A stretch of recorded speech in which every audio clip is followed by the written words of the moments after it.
Hatters player. We have now got Luton Town manager Nathan Jones with us here in the press box at Kenilworth Road. Nathan, probably one of the hardest post-match interviews I've ever had to do. Your thoughts on another roller coaster of a game and ultimately missing out on the playoff final?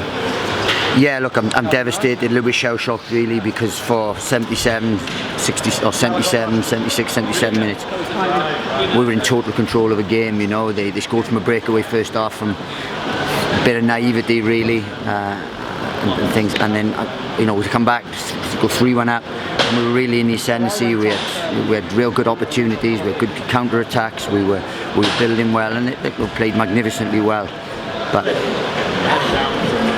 just an error really has cost us and give them got their tails back in it, because I couldn't see them anything. I could not see them coming back into the game, and as I said, that's what happens when you got big man on and play it and so on. We didn't handle that, and that's what's cost us in the end. I'm bitterly disappointed, because I said how we went about our work, and I was standing there really relaxed at 70, 72, 73 minutes. Just couldn't see them scoring, and then everything changed. I mean, going through the game, obviously they took the lead, which gave them a 2-goal aggregate lead, but your team showed spirit to come back and actually to be back on level terms at half-time. So, in effect, 45 minutes for a 1-goal to win the game. I mean, credit your team for that, to return the second half of the first half performance. No, look, first off, the only thing they had was that one counter-attack, really was. I mean, we were excellent, we really were. We started well, we moved the ball well, we were dominating. And then they scored out of nothing, but then we showed real character. We came back, we scored 2 before half time, and then we say, can we go again, because we know 1 goal then wins it for us. We get the goal and we're in total control. There's no worries whatsoever, and then one moment your game changes, and that's what sport's about, and that's what we needed to eradicate. Alan Sheehan on the end of 2 assists. His first shot was deflected, he's gone down as an own goal, but the second, a sweet delivery from the free kick, and Scott Guthbert celebrated his first goal here at Kenilworth Road, having only scored away at Wycombe previously. Yeah, look, and as I said, it was good to score the goals we did, and the times we did, and so on, and the place was rocking, what an atmosphere. It's just, you can't concede 6 goals over 2 games and expect to go through, and we scored 5 goals in the playoff. But in any other league, that takes you into Wembley. It's just it didn't here, because we conceded 6, and the goals weren't great goals to give away. One was a counter-attack from giving the ball away in their half, but we didn't deal with that well enough.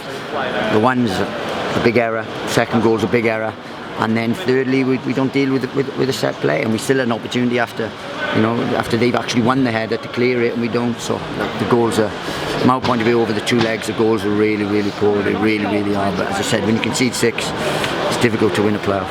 I mean, it was absolutely heartbreaking at the end there, because albeit the player's got the header in that's goal bound, but Jordan Cook is on the line, he's gone to clear it. It's JJ, I think, it's James Justin, but the clearance has hit the back of Stuart Moore as he's diving, and it's agony as it then goes back over the line.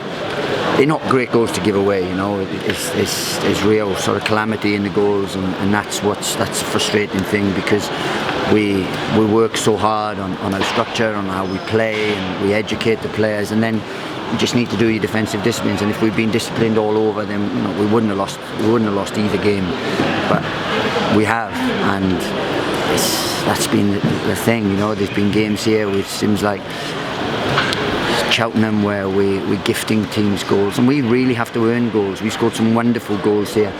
We had one bit of luck up at Accrington where they scored an own goal, and suddenly their manager's saying that how much they deserved everything, and that's the only bit of luck we've had, because we've had to carve teams open. We've had to earn every single thing we've had this season. We've just been naive at the crucial times, and even in late on when they had took a short corner, we didn't learn from the Oxford game. We've spoken 100 times about the Oxford game where they take a short corner, and we didn't learn from that. That's the elements of naivety which have cost us this year. But look, I'm proud of how we played, I'm proud of how we went about our work, and I said, you can see we're a wonderful side at times. But we just need to see that game out. 3-1 up, Danny Hilton penalty made it 3-1. The fans are singing "We're going to Wembley." Was it one that you watched? I know you don't normally watch penalties, so. I didn't watch it. I didn't watch the game. I didn't watch the penalty, and I said you listen to the crowd and so on, and that's what they do. And So I'll find it very difficult to watch the game back as well. Have you actually seen the penalty since though on TV? No, it was a different one from Danny, a one step up and in off the underside of the bar, a very different penalty routine from him. Yeah, well, as long as he keeps scoring, that's the main thing. And to be fair, he had a fitness test tonight because he shouldn't have played. He wasn't down to play at all. He hasn't trained since the first leg, and it's surreal. You know, he's a warrior. He's been unbelievable this year. He really has, and nothing surprises me with him. On that, then, was it a bit of a risk to play him? I mean, we must have said at times we didn't feel he looked himself out there in the field. What, tonight? Oh no! Saturday, I thought he was magnificent tonight. I mean, he led the line well. He was a constant menace. He gets the penalty. He creates havoc. No, for me, he was outstanding. I thought he was himself tonight. He's been absolutely outstanding. And as I said, the boys been terrific. And I said they all, as a group, they've been brilliant for me all year. They really have. We're a young group. We've got to learn from this. We've got to come back from it because, as I said, it's all a learning curve. That's what careers are. Obviously, Blackpool made some changes. One of them was effective with Angela coming on. Because things, as you've said, were looking comfortable for you up until 76, 77 minutes, you didn't really make the changes, find them necessary. Just Jordan Cook replacing Ollie Lee after the second goal had gone in. Yeah, we could have made changes, but we were in total thing. So we're in total command of a game, and then we thought, the minimum we were doing is going into extra time. We hadn't any threats from anything, and then suddenly we don't defend the set play well enough. It's an error for the goal. So we can't make changes for that. We would have made changes in extra time, but going into it, but. It's one of those things. And Sheehan certainly looks as though he was struggling towards the end with a bit of cramp, and one that maybe would have been changed at extra time if it had come to it. Yeah, look, and that was the thing. We were looking to make the change, but he's okay. Then he's not. Then he's okay. So it's a bit frantic when late on and so on, and. It's lucky. That wasn't the reason we lost the game in any way, and I said it's just disappointing. Really. Players, obviously, when that goal went in, bodies all over the field. The final whistle went basically straight from kick-off, didn't it? I mean, the emotions from the fans, the emotions from the players, and the emotions from yourself out there. I mean, it's difficult to put it into words. We struggled in commentary at the end. No, I was shell-shocked because, as I said, you just didn't see it coming. We're in total command of a game, and you can see too late on in the last 13 minutes when you're on your 1 foot at Wembley. It's really, really difficult to take, and especially the way the goals were. If these were a better side than us and they carved us open, and we'd have to hold our hands up. That hasn't been the case over 2 games. It really, really hasn't. They've been poor goals to give away, and I think at times we've been excellent. We've been scintillating at times, and I said tonight was a real top game, but things for me to ponder. We know it's a busy summer ahead for you, Nathan, with decisions to be made on players' futures and potentially new players coming in as well. So we wish you well for that, and we'll be back here for League 2 again next season. Cheers. Just how down is Stuart Moore? Have you had a chat with him after the game? You'll have to ask him. Obviously, he's going to be down. Obviously, big error for the second goal, but that's what young keepers are. He's done well for us since he's come in. Really, he hasn't made too many errors. It's just when it's like that on Sky and it's a big one, he's going to feel it. And as I said, it's a difficult one to take. And as you can see, as you said, they were down completely at the end. I mean, what's the atmosphere like afterwards? I think you can imagine. I don't think you need me to tell you. It's devastation. I mean, to be in absolutely no threat of losing the game whatsoever, and then the goal lifted them then, and so on. And as I said, they had to go for it. The goal lifted them. We're in no threat. So it's just a shame, really. How do you go about getting over something like this?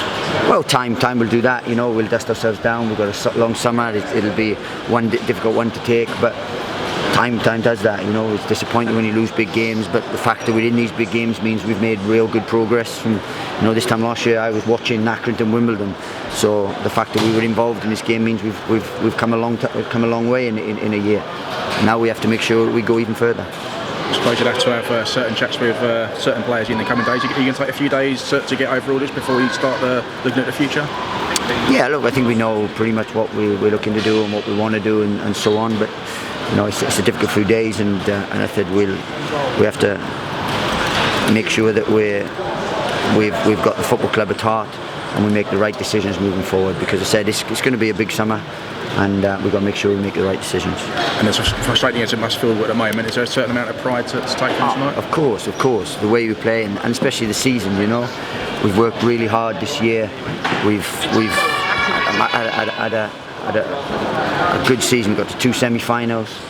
Trouble is we couldn't get, we conceded 3 in every single semi-final we've been in, and that's the problem why we haven't gone to Wembley in either one of them. But in terms of, we've developed players, we've had so many, we've had 9 debuts this year, 11 in all. We've got so many young players. The way we play, it's brought the club forward. I'm just really gutted for the fans. I'm gutted for myself. I'm gutted for the team, the players, everyone, because I think we deserve so much more. But as I said, I wish Blackpool all the best, because over 2 games it's been an excellent tie, and as I said, hopefully they'll do well. Thanks a lot. Cheers.